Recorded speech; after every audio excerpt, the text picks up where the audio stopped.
En la ciudad de Piriápolis, más principalmente en el Parque Municipal La Cascada, se encuentra el Reptilario Alternatus, donde se realizan actividades de rescate, cría y educación sobre reptiles, especialmente serpientes. En el día de hoy visitaremos el lugar y entrevistaremos a su fundador, Ignacio Chandi, quien nos va a contar cómo funciona y cuáles son los propósitos de esta organización. Bueno, gente, acá ya estamos con Nacho, el dueño del lugar, y bueno, y le vamos a hacer un par de preguntas a él. ¿Cuándo comenzaste a apasionarte por los reptiles y qué fue lo que te llevó a ello? Bueno, mira, en realidad no te puedo decir que fue un punto exacto, porque desde que tengo uso de razón y lo que alcanza mi memoria es que fue de siempre. Es una condición, creemos nosotros, ¿no? El ser bichero. La pasión y la atracción por los animales. A mí me pasa con los animales y me pasa con las plantas también. Y bueno, con todo organismo en realidad, porque con los hongos también me pasa.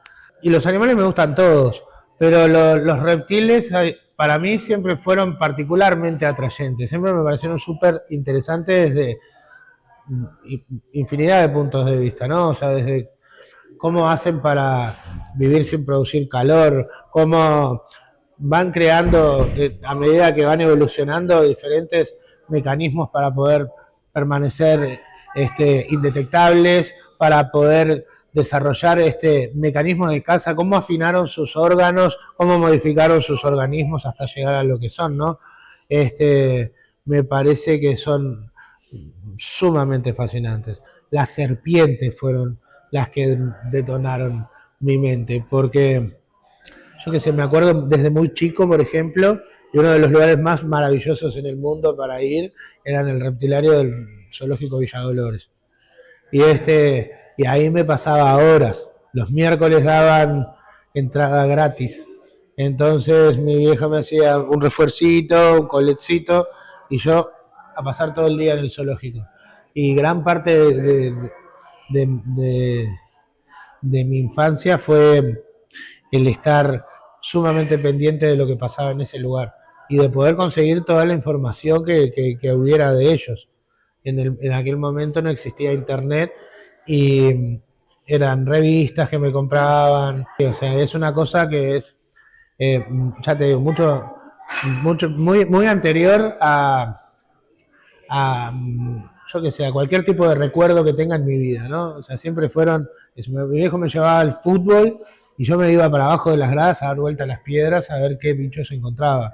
Siempre me importaba tres pepinos el fútbol. Y si salía a jugar, también era a dar vuelta a piedras en los baldíos. En lo que tenía de naturaleza en Montevideo, ahí en el buceo. Y no había reptiles. O sea, los reptiles más... O sea, había, sí, en realidad había, sí. Había anfisbenas, que son las viboritas ciegas. Y eso era... Encontrar una era como un tesoro, ¿no? ¿Qué te llevó a fundar Alternatus y cuándo lo hiciste? En realidad fueron cosas que fueron sucediendo que terminaron en esto, ¿no? Porque ya te digo, mantener animales mantuve siempre, desde chico. Después, en cierto momento de mi vida me enteré que había criaderos habilitados que podían vender serpientes. Y ahí me empecé a hacer de algunas, empecé a investigar, ahí aprendí un montón también, ¿no? De hecho, la herpetocultura es la base de Alternatus, es un proyecto que se basa en la herpetocultura, para, bueno, ir derivando en todo lo demás. Entonces me enteré, empecé a comprender y empecé a asimilar lo que era la herpetocultura, ¿no? Y tuve buenos referentes, ahí tenés uno ahí atrás de la cámara, bueno, tu viejo me dio tremendo impulso en ese sentido también. Y empecé a entender cómo era hacer las cosas bien, herpetocultura responsable, decía tu viejo, nosotros siempre lo decimos también. Y empecé a ver que podía hacer las cosas bien hechas. Entonces, ¿qué hicimos? Nos registramos en Fauna como criadero. En aquel momento era la única habilitación que podías tener, porque para trabajar, o sea, porque la excusa es trabajar con animales, no es que sea, es esa, o sea, es la excusa, la motivación, ¿no? Hoy por hoy encontré un montón de caminos más, pero siempre con esa base. Entonces, me enteré que había animales me enteré que se podían tener de manera legal, me enteré que se podía hacer un aporte a la conservación desde lo que era tener animales y eso me envolvió totalmente. O sea, pasó a ser parte muy central de mi vida. Y ya tenía varios, ¿viste? Ya tenía algunas serpientes y tenía unas cuantas. Entonces nos registramos ahí como criadero en fauna. Y ahí empieza la semillita de lo que es Alternatus, porque Alternatus empieza a consolidarse como lo que es ahora cuando llegamos a Piriápolis en el año 2013, que con mi pareja, con Iracema, vinimos acá y con otras personas más, unos amigos en ese momento, y hicimos una exposición acá.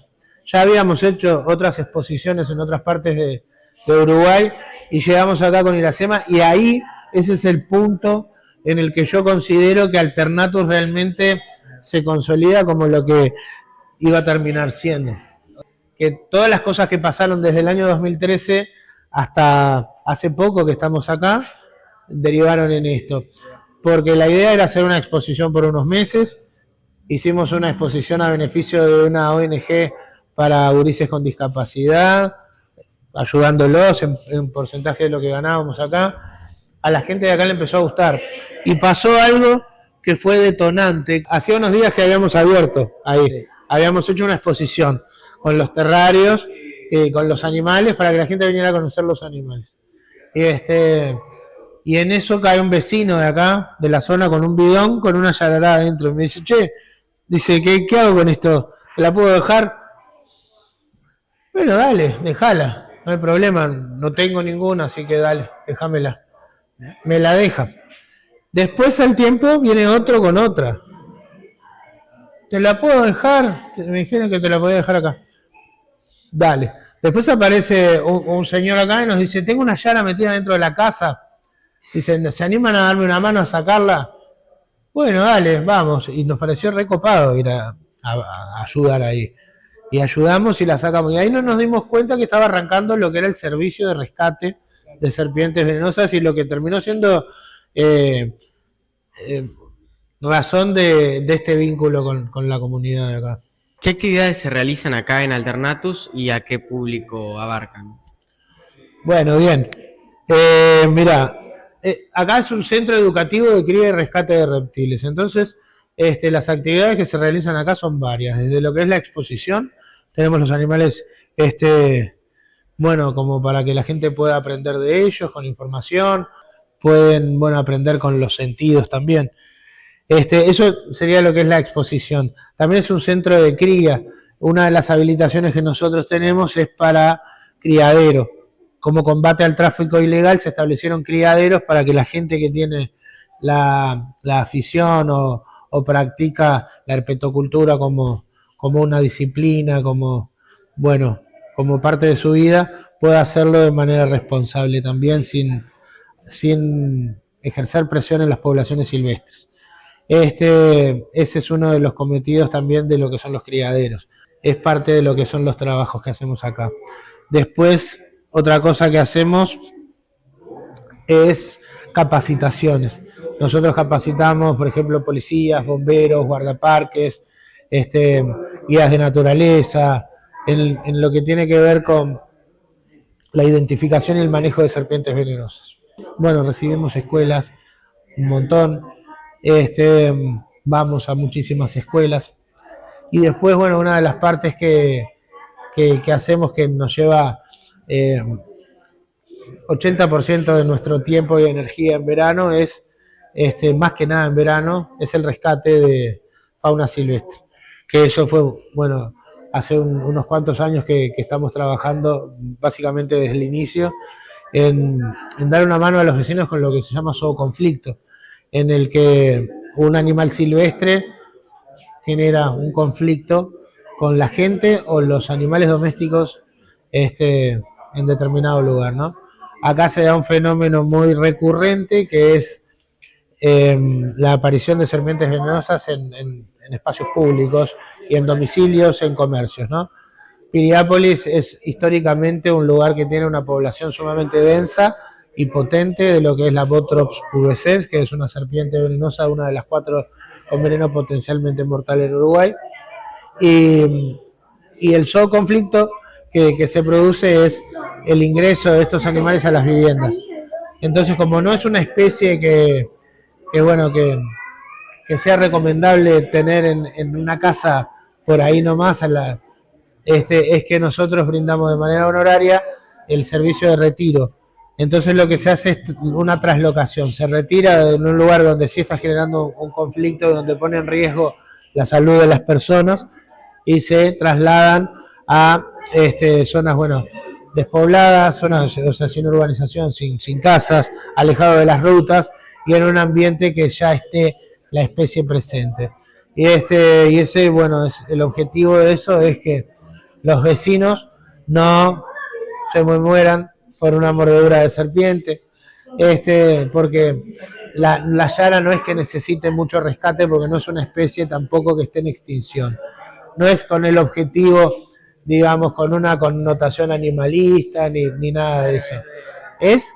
Se respeta al animal, se respeta su valor su valor ecosistémico, su rol en la naturaleza, ni que hablar, y los servicios ecosistémicos que nos brindan, como el control de plagas, se valora un montón, y está bueno no matarlas. Pero el objetivo principal de eso es la salud humana, y que los vecinos no sufran un accidente ofídico.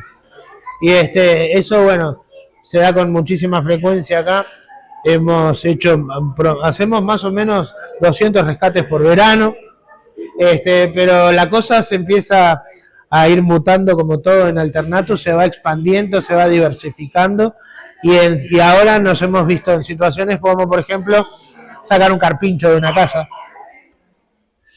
Y en pleno Piriápolis se mete un carpincho en una casa y no puede salir. Y puede salir bastante lastimado con una mordedura de carpincho. Así. Resulta que los carpinchos, en ese momento, por ejemplo, le hizo un agujero hacia un perro con una mordedura. Entonces, son situaciones en que de repente los vecinos no logran manejar y necesitan ayuda.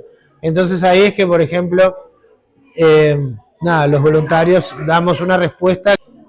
¿Cuáles son los propósitos en sí de esta organización desde el principio hasta ahora y cómo han cambiado? Y todo eso. Bueno, en parte está un poquito contestada en la anterior, pero ya te digo, Centro Educativo de Cría y Rescate de Reptiles. Nosotros promovemos lo que tiene que ver con la comprensión de lo que es el mundo de los reptiles, ¿no? O sea, de poder darle la relevancia que tienen como pilares de lo que son los ecosistemas también. O sea, son animales que han sido sumamente estigmatizados, son animales que se han subestimado en lo que es la importancia ecosistémica que tienen, y es un poco desestigmatizar a animales que como los percibimos nosotros son fascinantes, y el objetivo es un poco despertar la fascinación, o por lo menos nos conformamos con el respeto a ellos. Ese es un objetivo. Después seguir fomentando este vínculo que tenemos nosotros con la comunidad, que nos hace sentir súper bien, ¿no? Y trabajar desde lo que es la herpetocultura, volcar esa experiencia que tenemos en el manejo de estos animales, volcarlo como un servicio para la comunidad, es algo que para nosotros es sumamente satisfactorio, es un objetivo, o sea, brindarnos a la comunidad también. Después, poder capacitar, poder hacer y contribuir a que las fuerzas vivas como policías, como bomberos y demás, incorporen en sus funciones el rescate de la fauna silvestre también. ¿Qué recomendación darías vos a una persona si encuentra un reptil en su casa y no puede pedir ayuda, en este caso contactarte? El tema es así, la mayoría de los reptiles son inofensivos. Depende de la zona donde estés, las posibilidades de que te encuentres con un animal que sí represente un peligro, pero la mejor recomendación es mantener distancia.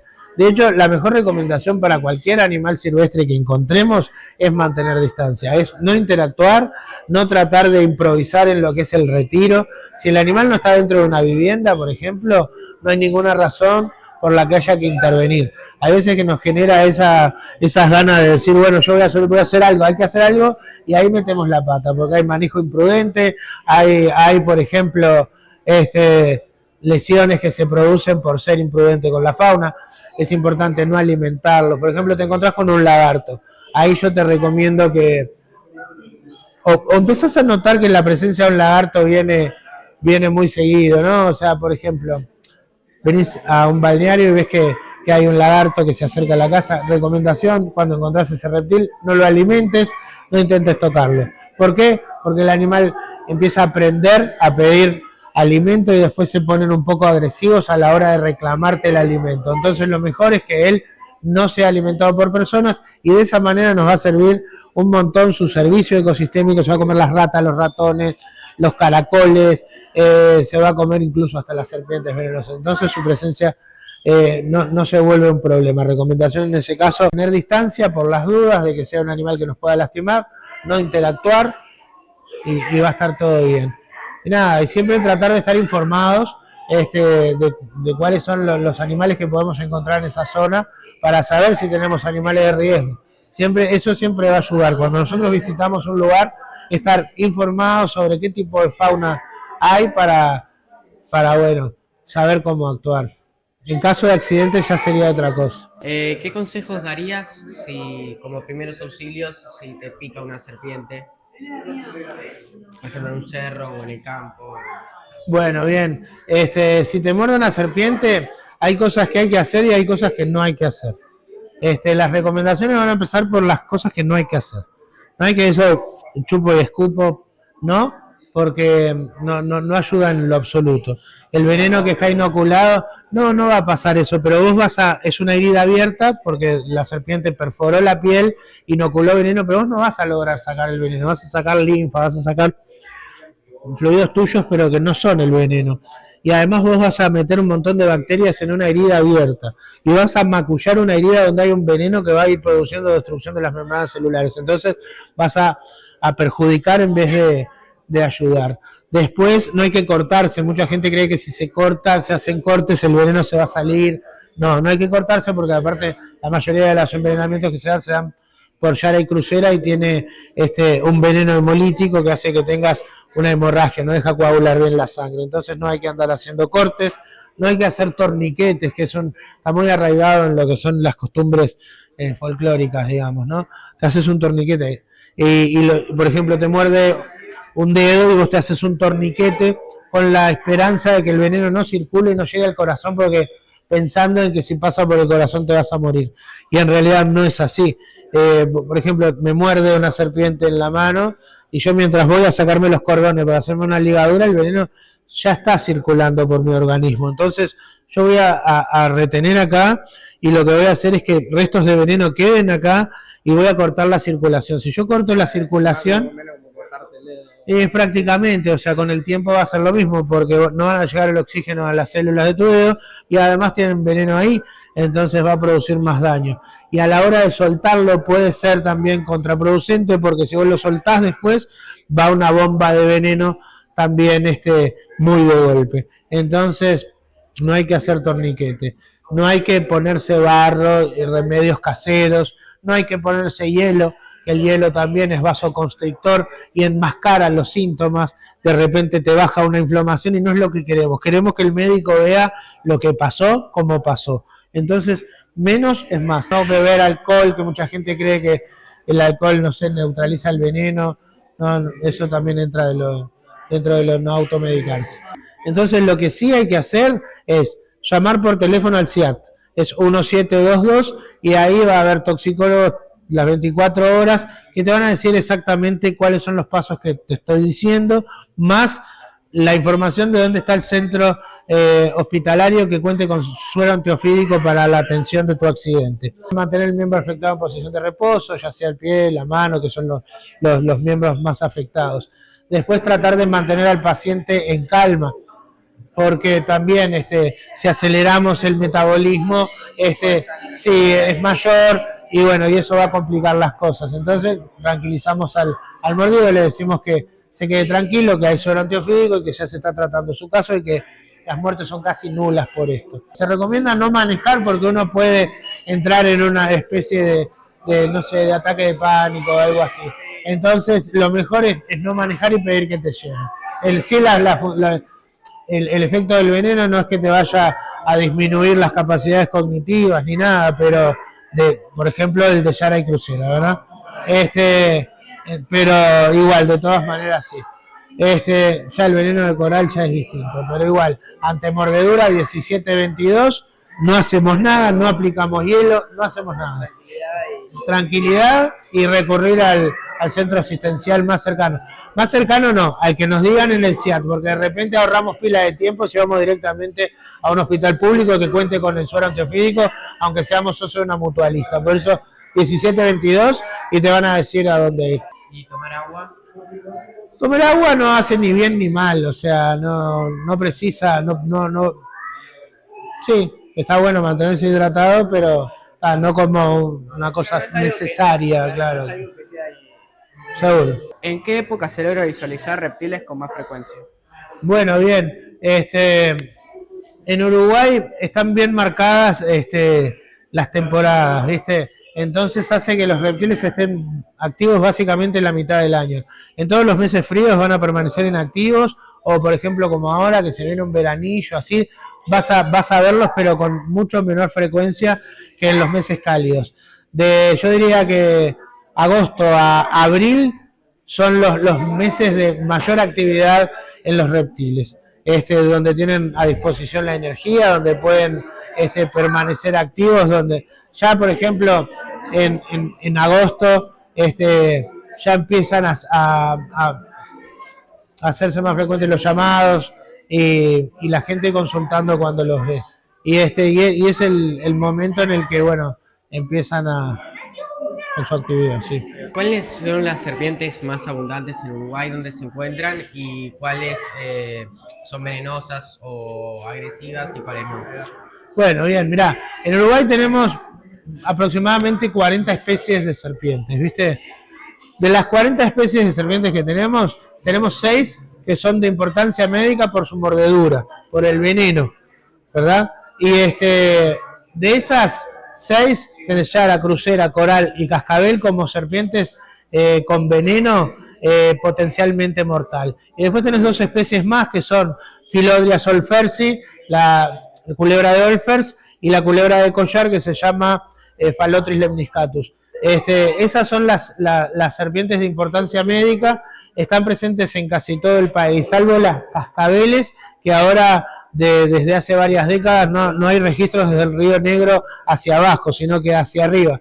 Y básicamente en Rivera la población más establecida y reconocida es la población de cascabeles del Valle del Lunarejo. Después hay algunos salpicones ahí de registros, por ejemplo en 33 en Tacuarembó y en Artigas. Pero es básicamente del Valle del Lunarejo ahora, por lo menos las que se sabe que están siempre.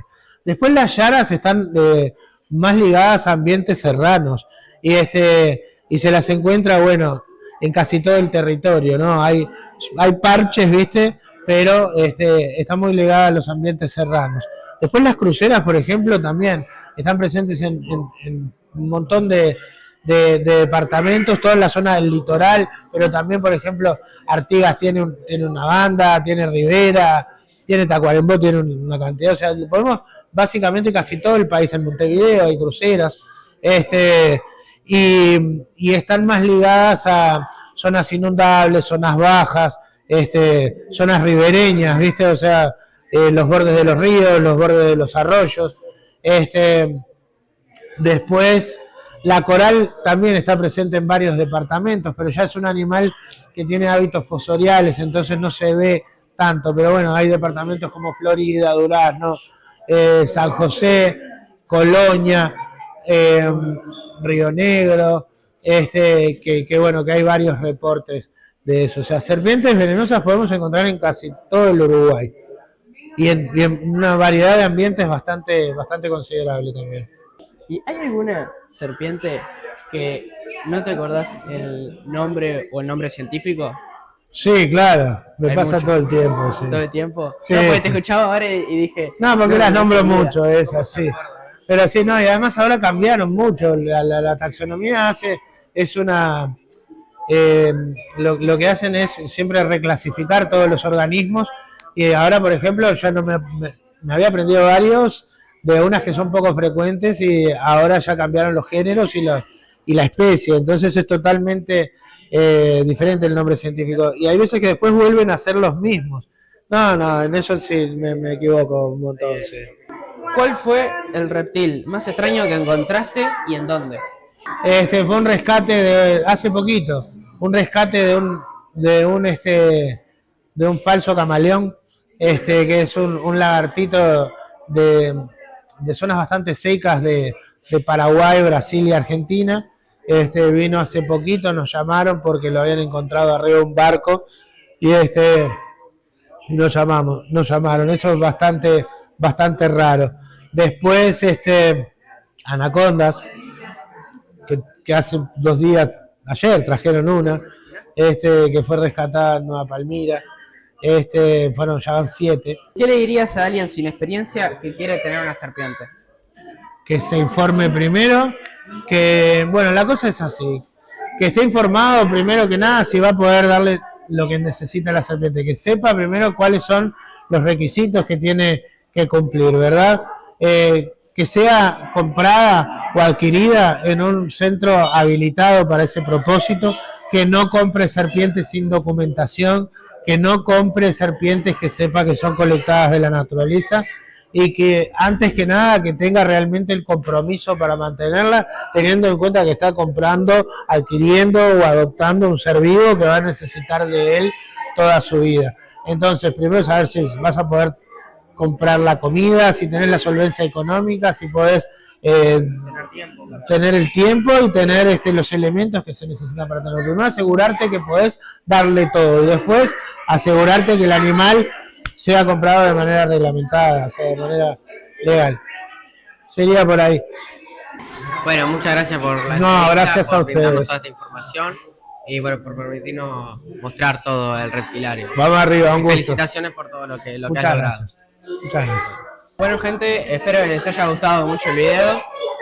Bueno, no olviden suscribirse, darle like y también seguir a Nacho. También.